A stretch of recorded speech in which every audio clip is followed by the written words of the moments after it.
Good day and welcome to this latest episode of If Walls Could Talk. I'm John Wyatt, editor of Walls and Ceilings. Joining us today is none other than Mike Griffin. He's National Sales Director, EIFS and Foam Cut Equipment at Demand Products. He always wears so many other hats, which include frequent contributor to the magazine and editorial advisory board member to boot. But today he's going to speak to us on behalf of his role at the Texas Lathing and Plastering Contractors Association as one of its board members. We did see Mike down there in Galveston for the association's, what was it, 72nd annual convention and trade show. Great time. So, of course, it's my honor to welcome him to speak on what is going on in the industry, kind of a recap of the show. Welcome, my friend. Hey, John, good to see you. Good morning. It's always a pleasure. Always a pleasure to see you. And listen, even though I was there, in your words, tell us how the TLPCA show went for you. The convention and the show this year were a complete success. We had it in Galveston, as you mentioned, and it was well attended, and I think everybody there saw a benefit to it. We oversold our actual trade booth show part of it, and that was very good. So from the golf tournament we had and the spouses program that was part of the convention, the trade show and educational seminars, and the camaraderie, everything that comes together with that 3-day event was successful. Very good. It was And Texas hot, it and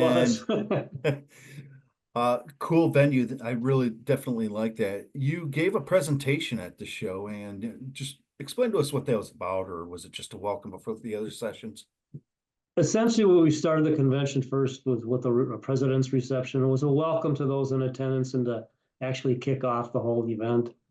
The day of the educational sessions was also a welcome introduction and a thank you to those who participated in the educational sessions. So essentially, it wasn't that so much as the education as a way to keep our members up to date and speed on the current codes, market trends, installation techniques, pretty much anything that affects the livelihood and the systems that they install, whether it's EIFS, stucco, or adhered veneer. We want them to understand that the proper installation of all these systems is key, and we pride ourselves on being a resource for all our members.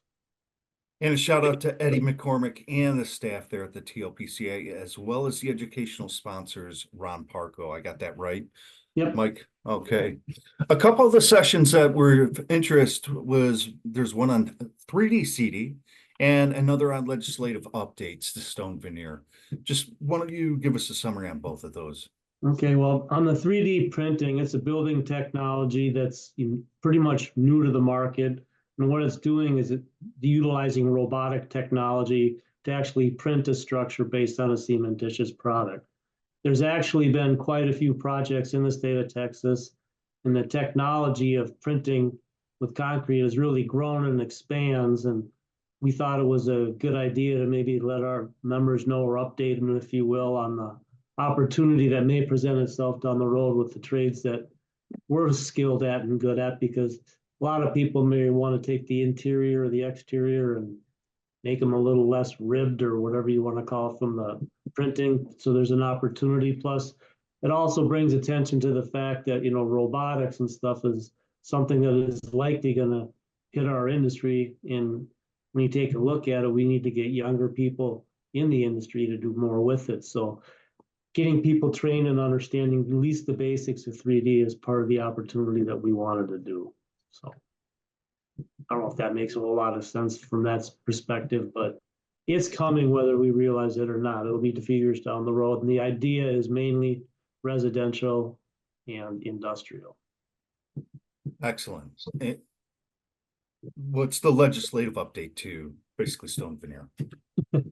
Legislative updates to stone veneer and code compliance changes affect our memberships on a very frequent basis. So having the knowledge and awareness of these changes and how it affects their business is good business. So we strive to provide that support from the TLPCA.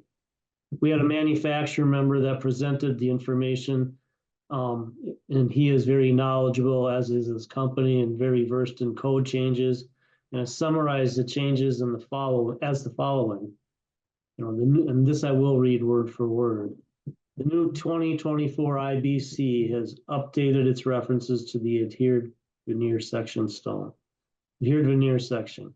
IBC section 2103.2.4 now has mortar requirements for adhered veneer to meet TMS 402-22 requirements, which means complying with ANSI 118.4 specifications for modified dry set mortar, or A118.15 specifications for improved modified dry set mortar.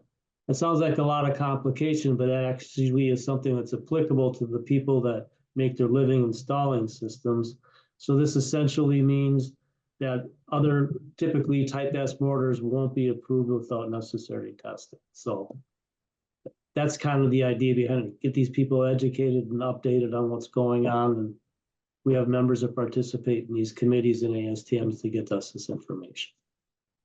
Very good. So are insurance premiums for EIFS and stucco contractors still a struggle? That's quite a shift I'm asking here, but just I want to know what that's happening there regionally in Texas and then nationwide.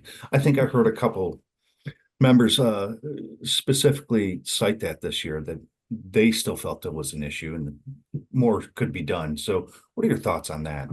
Well, although I'm not an insurance expert, I did do some consulting with a couple of folks when you and I talked about this question, as well as a contractor member of the association. And in summary, I was found out that at any given time that there are, and this is for the state of Texas right now, Okay. at any given time, there are particularly or typically only 3 or 4 companies that will underwrite general liability for a plasterer. The number is even fewer for those that install EIFS. There are fewer companies than there even was 5 years ago.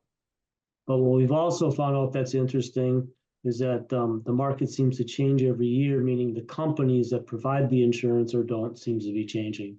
Old ones stop underwriting and new ones come into the market. The pricing continues to rise every year. In the exceptions, and what we mean by exceptions, the limit of stuff that they won't cover continues to grow. The bottom line, if you call it, what is coverage is available, but as the year goes by, the cost continues to increase and the return you get for that is even less. Cost also changes based on installation of each stucco and the percentage of each that you install. I imagine there are other insurance concerns in other parts of the country still as well, but I do know that this is what's going on in the Texas market. Keeps getting more expensive, and the rates can be increasing as much as 20% per year. So in answer to your question, it's very complicated.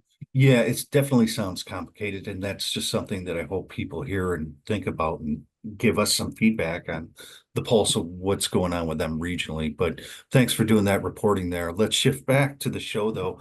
What are the big takeaways from that show that you feel the association members, the TLPCA folks, and to a larger extension contractors in the country need to be aware of?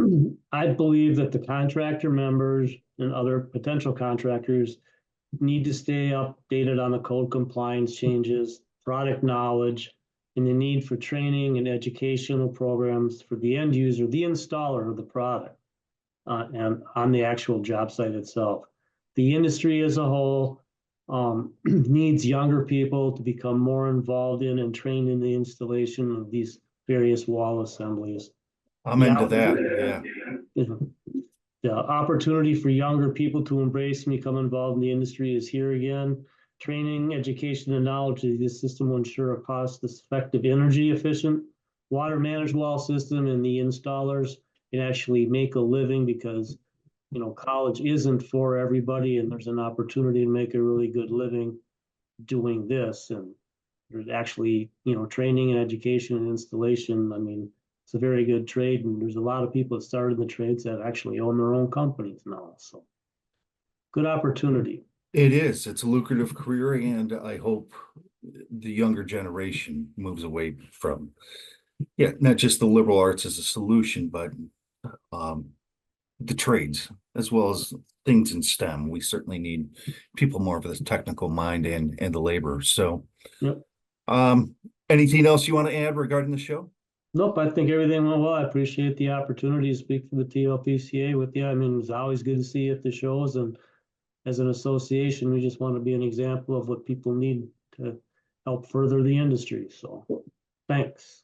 Mike, it's always great to see you. You're kind of everyone's best friend at this show, and everyone knows to go to you for information, whether it's where are people to what's happening in the industry. So listen, thanks for all your years of hard work, commitment, your help to walls and ceilings specifically. And my name is John White. I've been speaking with Mike Griffin of Demand Products.